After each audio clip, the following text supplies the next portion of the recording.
Craftsman Days are here at Lowe's with big savings on the tools you need. Save $100 on the Craftsman V20 6-tool power tool combo kit, now at $199. No matter what the project is, Craftsman's high-quality, high-performance products empower you to build on. Stop by your nearest Lowe's store and check out the full line of Craftsman tools today. Valid through 6/18 while supplies last. Selection varies by location. Nats Chat is brought to you by Walters. Walters is the best sports bar in Navy Yard, located just across the street from Nationals Park. Also a great place to check out if you're headed to Audi Field. Make sure to check out their self-pour beer wall and unlimited TVs. The 0-2, swinging a drive hit to left field deep. Dickerson going back over his head, and this one is gone goodbye. A line drive home run for Ronald Acuna Jr. So, Josiah Gray, who gave up the Major League high 38 home runs last year, surrenders a leadoff home run on the third pitch of his first start of the year. Gray rocks and kicks, 2-0 delivery, hit high in the air to right center field. Thomas drifting back onto the warning track at the wall, looking up, and this ball is gone goodbye. Back-to-back home runs, the first of the year for Acuna, the first for Olsen, and the Braves lead 2-0. Made a few mistakes. Got ahead of the first 5 out of 8 hitters. He was ahead. He just couldn't finish. The cutter wasn't what it was in spring training. But you know what? I tell him, hey, it's your first outing. He battled back, you know. And welcome to Nats Chat for Sunday, April 2nd, 2023, along with MASNsports.com Nationals insider Mark Zuckerman, who is at Nationals Park. I'm Al Galdi, host of the Al Galdi podcast. We have said that there are 5 Nats players currently active on the team's major league roster on whom we should particularly focus this season, right? Josiah Gray, MacKenzie Gore, C.J. Abrams, Keibert Ruiz, and Luis Garcia. You could argue that out of those 5 guys, it is Gray's season that's most significant, given that this already is his 3rd major league season. Well, that 3rd major league season did not get off to a good start. The Nats fell to 0-2 with a 7-1 loss to the Atlanta Braves at Nationals Park on Saturday in Game 2 of a 3-game series on what was first a rainy day, then a sunny day, then a windy day. But most important for our purposes, Saturday, a bad day for Josiah Gray. 5 runs in 5 innings, and he gave up 3 home runs off having given up no homers during the exhibition season. The home run problem was right back to being in full effect. And Mark, from the department of you can't make this stuff up, Gray in the top of the first allowed 2 runs on 2 solo homers to the first 2 batters he faced in this regular season. I mean, on the one hand, it was like, I can't believe it. And then on the other hand, it's like, well, that is kind of what it has been for Josiah Gray. Rough outing for him. If I had asked you entering the season, Al, draw up a worst case scenario for how this would start, that's pretty close to it, right? Because it's not just that Gray didn't pitch well. It's not even just that he gave up some homers, though he did, but to the first 2 batters of the season that he's faced, you could not draw that up any worse. And 2 pitches in, look good. Back-to-back sliders to Acuna. Thought he's 0-2. Okay, good. He's not just trying to go after him with the fastball. And then he threw another slider and left over the plate. And next thing you know, it's 1-0. And then he falls behind Olsen 2-0 and grooves a cutter to him. And that's 2-0. And you're just thinking to yourself, how did this just happen? Is this really what we just saw? Not to say that you go and look at spring training and say, okay, that's a clear indicator of what's to come when the regular season starts. But you want to believe that it means a little bit. And the fact that he did not give up a home run all spring might mean a little bit. And then 2 batters in, no, it meant absolutely nothing. We're right back where we started.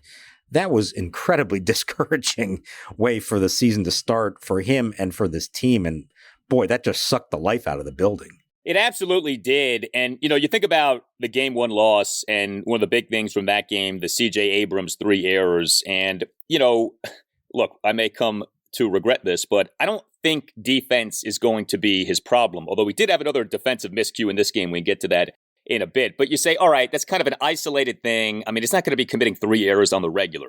With Gray, I don't think you're overreacting to be concerned by him giving up the 3 homers on Saturday, because this isn't a new issue. This has been by far his number one issue. This was the thing that was talked about all offseason. He's got to get the home runs down. He's got to fix the mechanics. And then the first 2 batters that he faces this season, he gives up 2 home runs, and then he gives up another home run. And yeah, I mean, it is discouraging. It's got to be discouraging for him.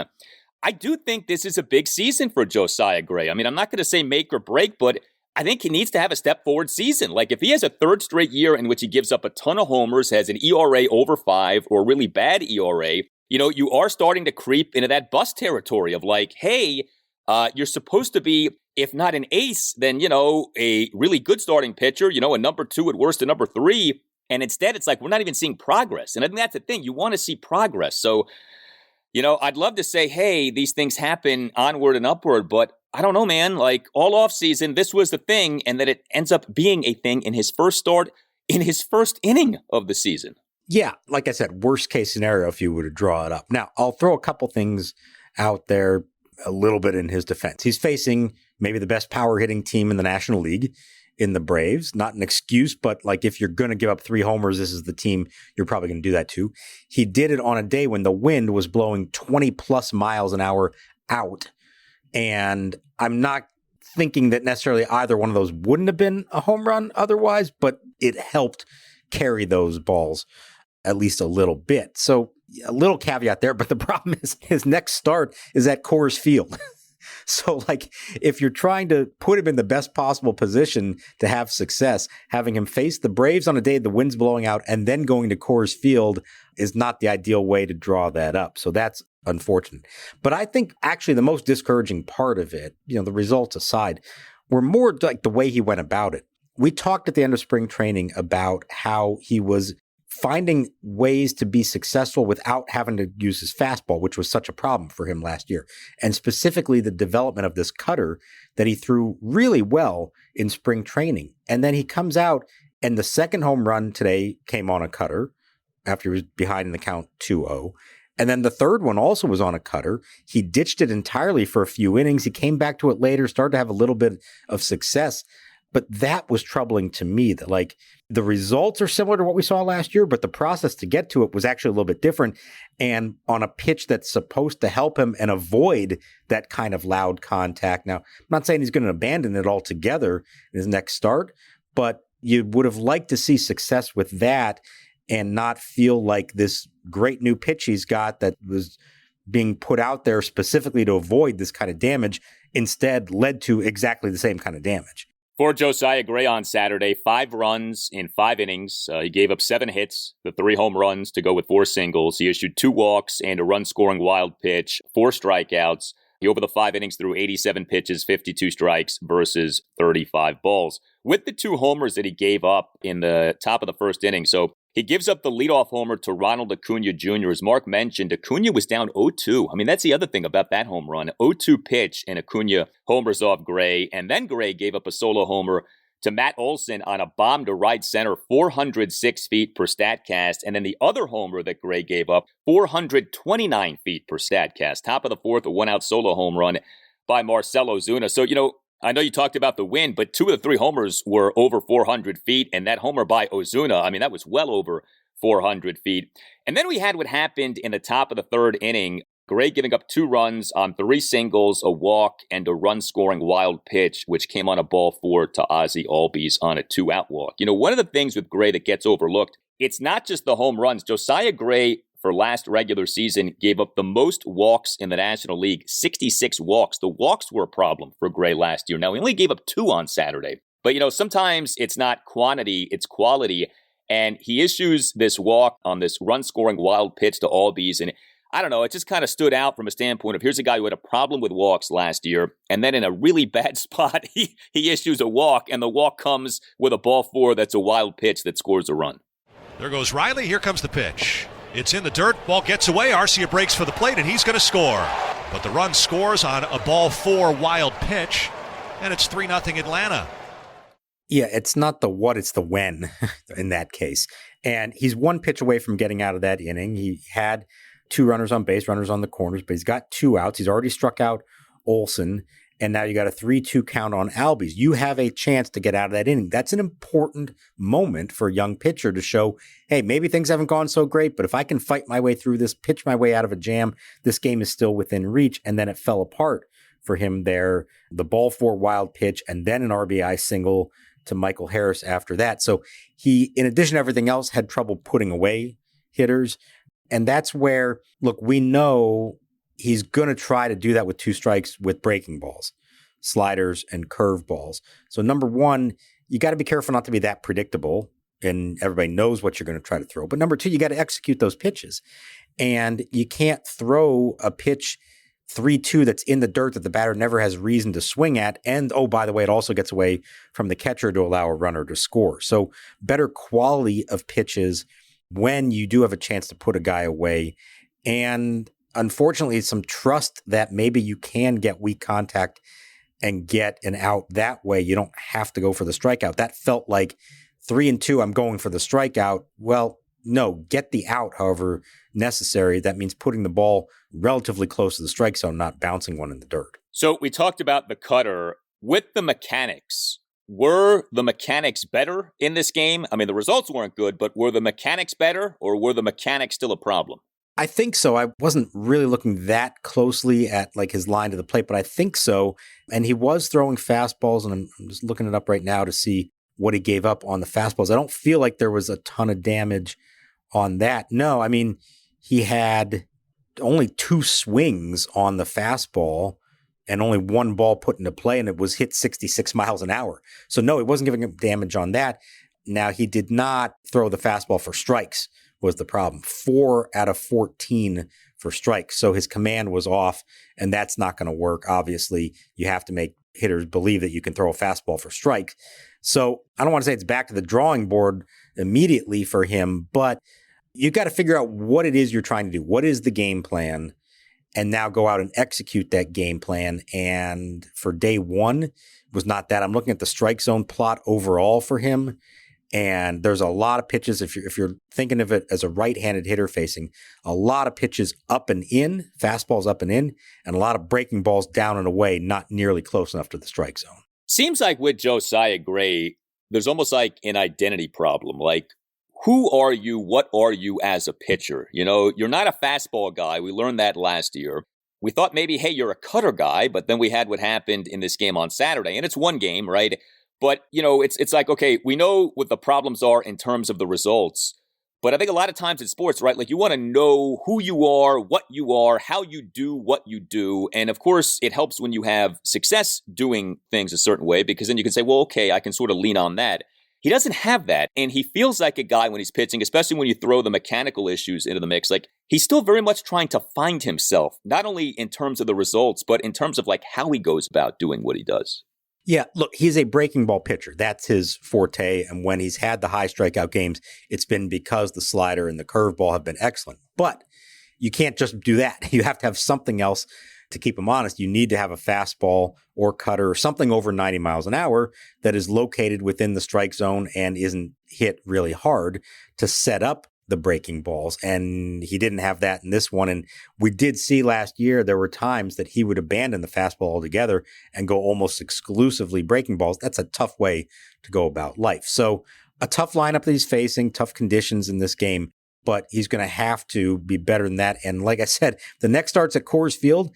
That's not a place you want to go and try to win exclusively with breaking balls, because breaking balls don't break as much in the mile-high air. So whether it's the fastball, whether it's the cutter, he's going to have to perfect that in that outing. That's a really tough assignment for him, and it's going to be telling how those pitches, whether they're effective or not, when he gets to Coors Field next week. Josiah Gray now in his Major League regular season career, 224 and a third innings, 60 home runs allowed. That is a staggering total that obviously needs to come down.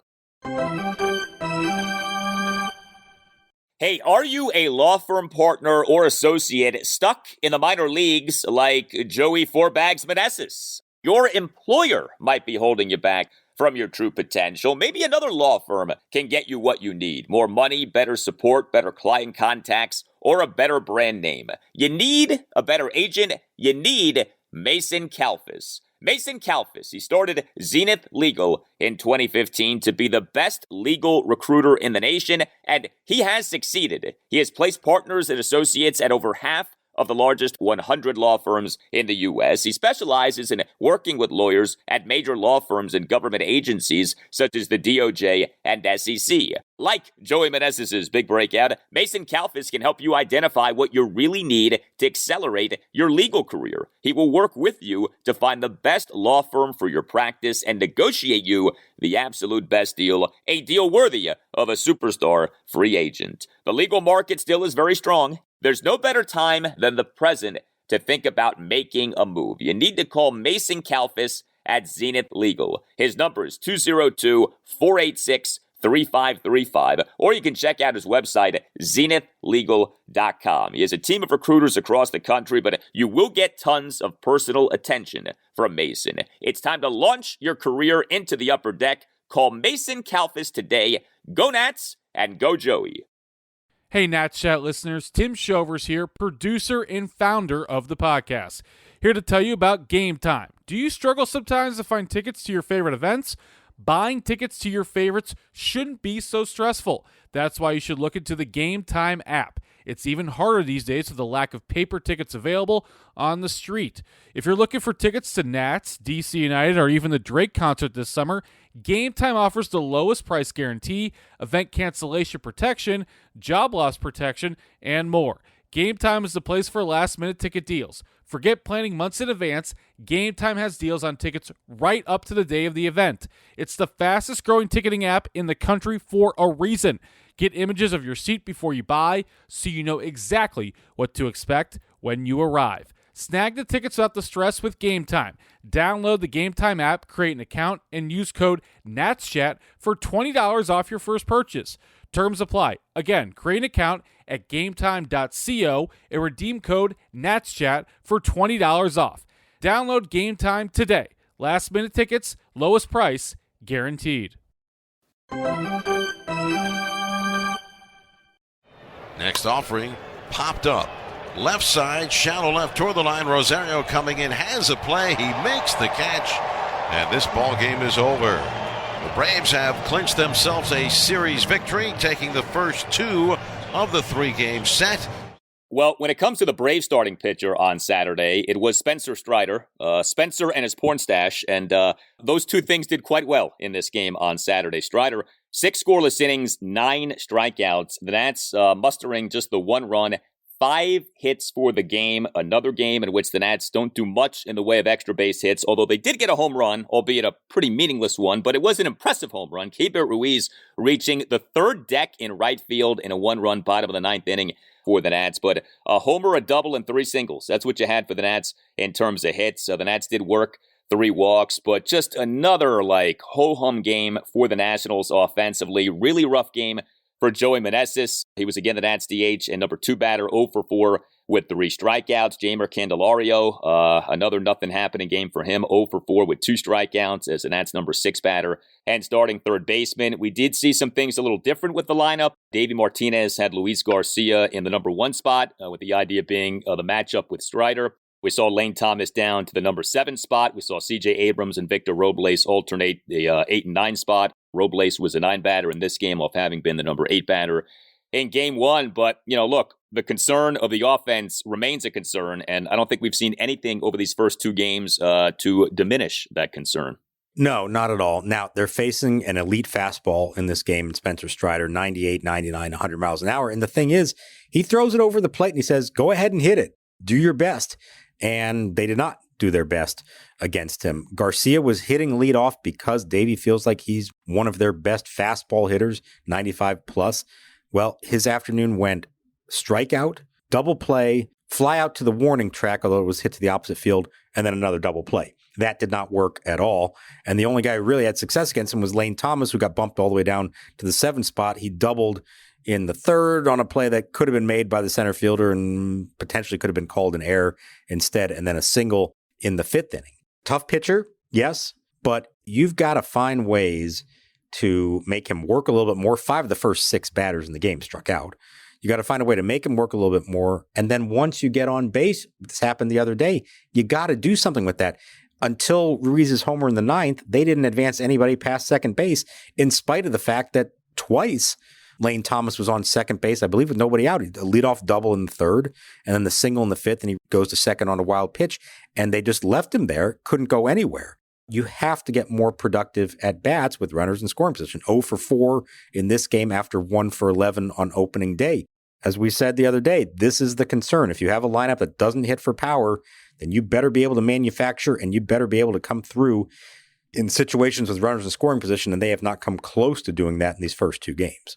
No, I mean, you've had like nothing in the way of a big inning or an inning in which you feel like, hey, the line is moving, things are going well. I mean, it really has been like you piecemeal things and you close your eyes and you're playing a lot of station-to-station baseball, again, with the exception of the Keibert Ruiz home run. Spencer Strider is an interesting guy. In 2021, he pitched at 5 different levels of professional baseball. He pitched for low A, high A, double A, triple A, and pitched in the majors as well. I'd love to know in the history of baseball, how many guys have done that, pitched at 5 different levels of the sport in one season, as Strider did. So he's a good pitcher, no doubt. He's one of about 1 million Braves who have been signed to long-term contract extensions early in their careers here in recent seasons. So I mentioned Keibert Ruiz. He has looked good over these first 2 games offensively. I think in this game on Saturday was the Nats cleanup batter, in addition, of course, to being the starting catcher. 2 for 4 with a solo homer and a single. Victor Robles got on base 2 more times. Victor Robles has gotten on base 5 times over the first 2 games with 3 walks. The guy had another walk in this game.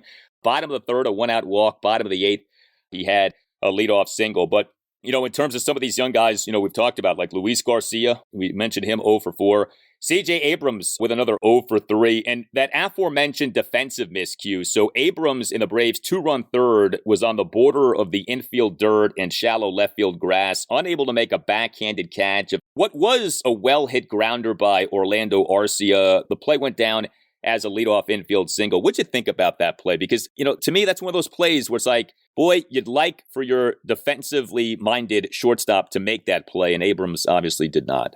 Yeah, exactly. It's not an error, and I agree with the call by the official scorer. It's not an error, but it's a play that could be made, and it's a play that wasn't made. And while you don't expect the guy to do that all the time, you want to have some of them. Now, he had a nicer play later in the game. He came charging in on a ball, made a nice throw to first base, but it's only 2 games, so we don't want to read too much into it. But you hope that the struggles on opening day didn't cause some kind of mental block for CJ, and all of a sudden he's thinking too much about it, and every ball that's hit his direction becomes more of an adventure than it should be. Let's see, give him a few more days to see how that all goes. But, what he needs right now is he needs to make one of those plays, a sharp grounder to his backhand side, even if you have to go down and get up, hop up and make a strong throw to first, just like one of those really tough reaction plays, strong throw, bang, bang, out at first. And all of a sudden it's like, okay, I can do this. Pressure's off. Let me just go do what I've always done. I think he needs one of those plays here soon. In case there's anything lingering in his mind, you do that. Now you're not thinking about it anymore. Yeah, and we saw him do that last year. I mean, the range that he put on display last season was impressive. That was the thing with him coming into the season. You felt really good about him defensively, but, maybe it is one of those Ian Desmond things that we talked about last show. Like, he's off to an Ian Desmond-like start defensively, but ultimately, it's hard to think that he's not going to settle into being a quality defensive shortstop. Just the tools are there, and we have seen him do it. Like I said, we saw it last year. Well, a guy who did very much make an impressive defensive play for a second consecutive game, in fact, was Lane Thomas. So he was an Nats starting right fielder and number 7 batter, 2 for 3 with a double and a single. And Thomas, in the top of the 7th, a leaping backhanded catch of a deep fly ball by Ronald Acuna Jr. while falling into the right field wall for the first out. And this stood out to me because we have seen Lane Thomas, when he plays center field, have a difficult time with the wall and tracking balls toward the wall. And it's one of the reasons why Lane defensively is better as a corner outfielder than as a center fielder. Now, he can play center field, and it's not like he's awful at it, but I think he's best suited defensively, at least right now, as a corner outfielder. But seeing him make that play, impressive catch of a well-hit ball, but navigating, coming close to the outfield wall, I feel like that's important for Lane. That's something that is not easy to do, something that he's had to work on, and he did a good job of it in that spot. The set, a long hold. The 2-2 pitch. Swinging a drive to right field, sending Thomas back, drifting to the warning track at the wall. He leaps, and he caught it! He's going to throw it toward first. At the throw off line as Arcia goes scampering back. What a leaping catch up against the angled fence. Yeah, and this was another tricky one because, yet again, he told us afterwards the sun became a factor. The sun monster here in late March, early April is wreaking havoc in a way that I don't ever remember seeing it here outside of September. He's noticed it. Victor Robles has noticed it. They've all noticed it. So he was battling the sun. He actually thought he was a little closer to the wall than he was. And that's why there was that little bit of awkward, like it's almost like he was preparing to cushion himself with the wall, and then the wall wasn't there, and he had to sort of stumble to catch himself. But a really nice play. The outfield defense has been very good 2 games in, particularly Thomas and Robles. The infield defense a little less so. But I do like him as a right fielder. What we saw from him last year suggests that that is a strong position for him. He has a good arm to work there. I want to talk about Robles also because it's only 2 games. I don't know how long we're going to keep saying this. Well, it's still early. Let's not read too much into it. But between the spring that he had and the first 2 games, defensively and offensively, he looks really good so far. Taking his walks, not swinging at sliders out of the zone. You know what I'd like to see, though? We talked about how they're going to have to manufacture runs. Across baseball, we heard about how many stolen base attempts there were on opening day. We haven't seen this from the Nats. Robles gets on base a couple of times, including leading off in the 8th. I guess they're trailing by a lot at that point, so you don't want to run. But let's see the green light. Let's see them try to push the envelope a little bit with him and maybe some others and try to steal a base or 2. Yeah, I wonder with him, because he's been thrown out a few times on the base paths. I wonder if there's any reluctance just because he's like, hey, I'm off to a nice start. The last thing I want to do is get thrown out while on the base paths. But no doubt, I mean, he's more than capable of having, a 20, 30 stolen base type season. And if he's going to be getting on base like this 5 times over 2 games, heck yeah, let's see the running game flourish with Victor Robles leading the way. With the Nats bullpen in this game on Saturday, we had 3 Nats relievers making their Nationals regular season debuts. Anthony Banda, Thaddeus Ward, Hobie Harris. They combined to give up 2 runs in 4 innings. Banda, a scoreless top of the 6th. Ward, 2 runs in 2 innings. He in the top of the 7th gave up a 1-out 2-run opposite field home run by Matt Olson to left center for a 7-0 Braves lead, 420 feet per Statcast. The Braves out-homered the Nats in this game 4-1 off last regular season, out-homering the Nats in head-to-head matchups 42-15. So an unfortunate familiar theme in this game. And then Hobie Harris, a scoreless top of the 9th. So at the risk of reading too much into 2 games, is it fair to say that what we saw in game 1 was the Nats A bullpen, Erasmo Ramirez, Mason Thompson, Hunter Harvey, Kyle Finnegan, and what we saw in this game, the B bullpen with, the blowout score and Banda, Ward, and Harris? Or do you think all the roles are kind of, to be determined as we're still, of course, very early in the season? No, I think you're kind of close to it. We haven't seen Carl Edwards Jr. yet. He's probably part of the A bullpen, you would think. Yeah, if Davey was looking for a nice opportunity to use his guys making their major league debuts, this was it, trailing by 5 and then by 7 runs late in the game. So it made sense for Ward and Harris to do that. Banda is because they were facing lefties in the lineup. I thought Banda looked good, very small sample of 1 inning, so you don't want to read a whole lot into it. Ward, the home run was ugly, but he bounced back from that, had a couple strikeouts, came back and pitched a 2nd inning, a 1-2-3 inning. So, for a kid in that situation, a Rule 5 pick who's never pitched above Double-A, I think you get the jitters out now and let's see what he can do. And Hobie Harris, who it's his major league debut, but he's 29, so he's a little older, maybe not quite the same nerves for him. Got a good double play ball out of Acuna.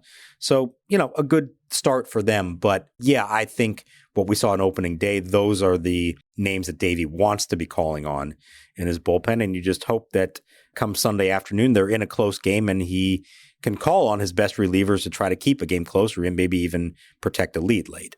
We also saw the Nationals regular season debut of Corey Dickerson. We know that there's going to be a platoon in left field, Alex Call and Corey Dickerson. He was the Nats number 5 batter, 0-2 with a walk, couple of strikeouts, left the game due to left calf tightness. I don't know, does it appear serious? Did it sound serious or hard to say? We didn't see anything. It's not like there was an obvious issue. And in a blowout game, you're thinking, well, maybe they just took him out for that reason. But when Davey was asked about it afterwards, he did report left calf tightness in about the 6th or 7th inning.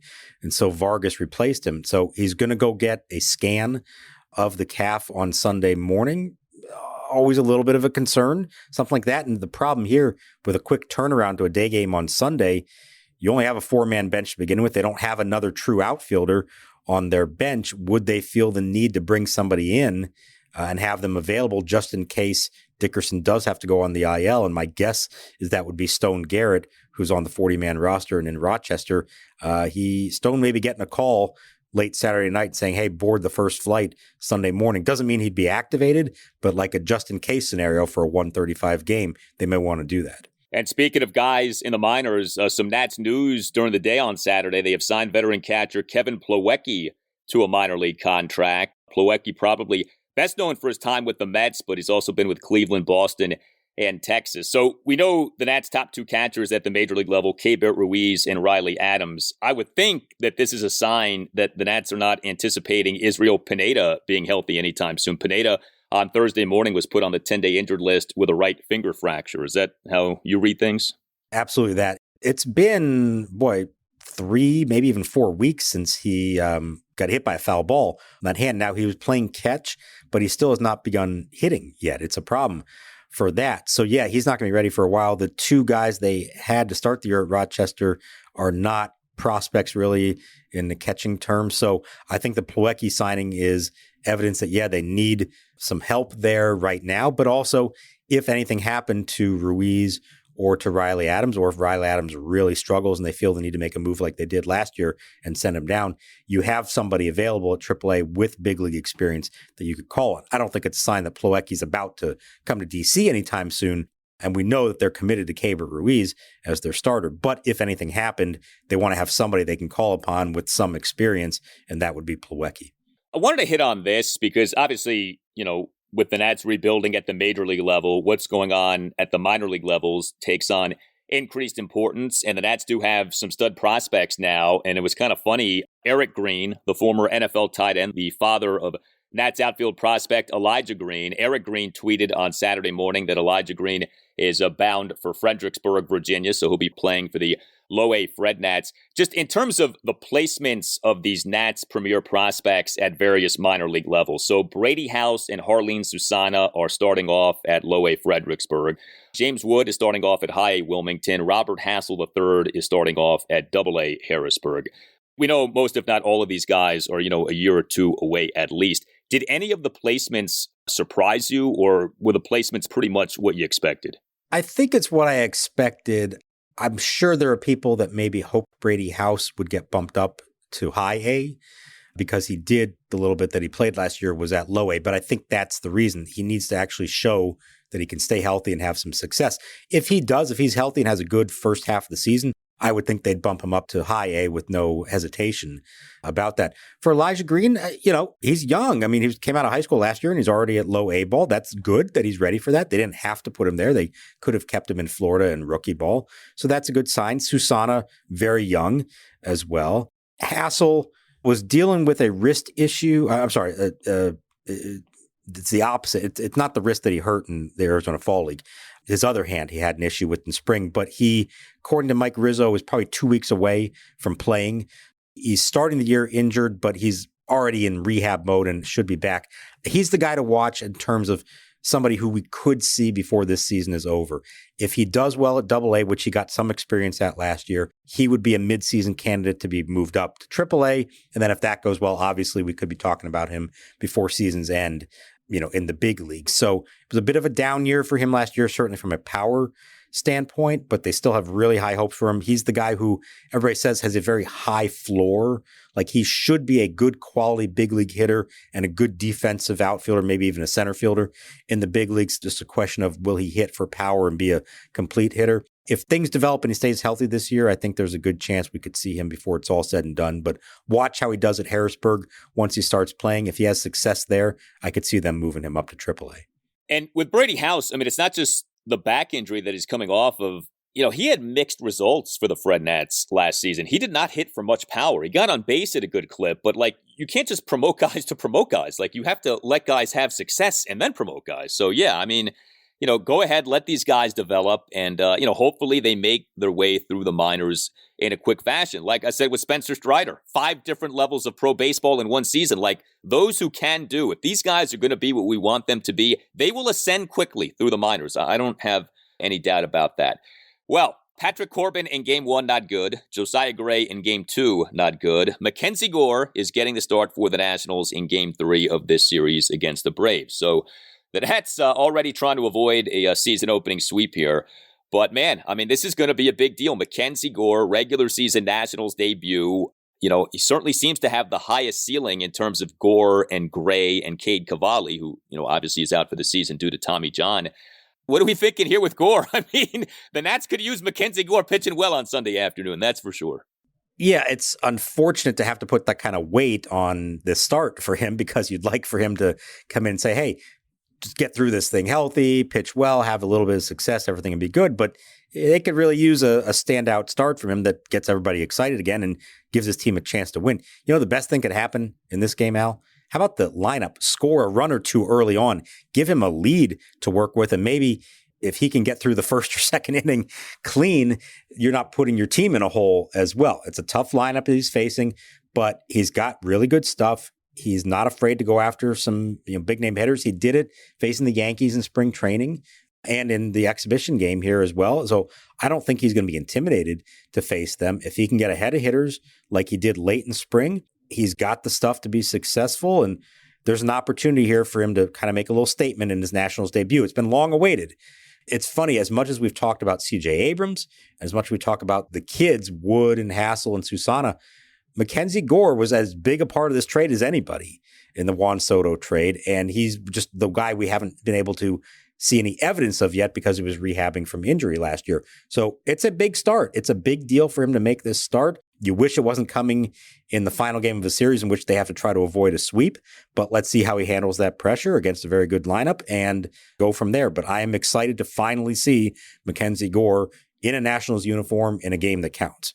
Be nice, too, to give the Nats fans in attendance some things to cheer about. You know, Nats actually had a pretty good crowd on opening day, almost 36,000. The crowd on Saturday, 27,000 plus. Now, it sounded like there were a decent number of Braves fans at the game, but still, like, those are pretty healthy crowds given the rebuilding state of the Nats. So you'd like to reward some of these people who are spending their hard-earned money at these games with a win, but, also encouraging performances here. These first two games have not gone well. You've seen some bad things from some key young players. So here's to MacKenzie Gore doing well on Sunday afternoon. We shall see. Well, you tell us what you think. Hit us up on Twitter at Nats_chat. You can email the podcast, natschatpodcast@gmail.com, including if you would like to sponsor the Nats Chat podcast, email Tim Shovers at natschatpodcast@gmail.com. You can find us on Instagram too at Nats Chat Podcast. You can get yourself or someone who you know a Nats Chat Podcast t-shirt by going to natschatpodcast.square.site. All Nationals radio highlights on Nats Chat are courtesy of 106.7 The Fan. A salute to Tim Newmark for the Nats Chat Podcast music. Visit timnewmark.com, and Newmark is spelled Neumark. Nats Chat is once again on the radio Sunday mornings 11 to 12 on ESPN Richmond, which is 106.1 FM in the Richmond, Virginia area. And you can also listen online anywhere in the world at espnrichmond.com. For Mark Zuckerman, I'm Al Galdi. We thank you for listening, and we'll talk to you next time on the Nats Chat Podcast. Former Mets first-round draft pick Kevin Plawecki makes his major league debut today and steps into some rather large shoes. Hit hard, Simmons can't get to it. And Kevin Plawecki has his first big league hit.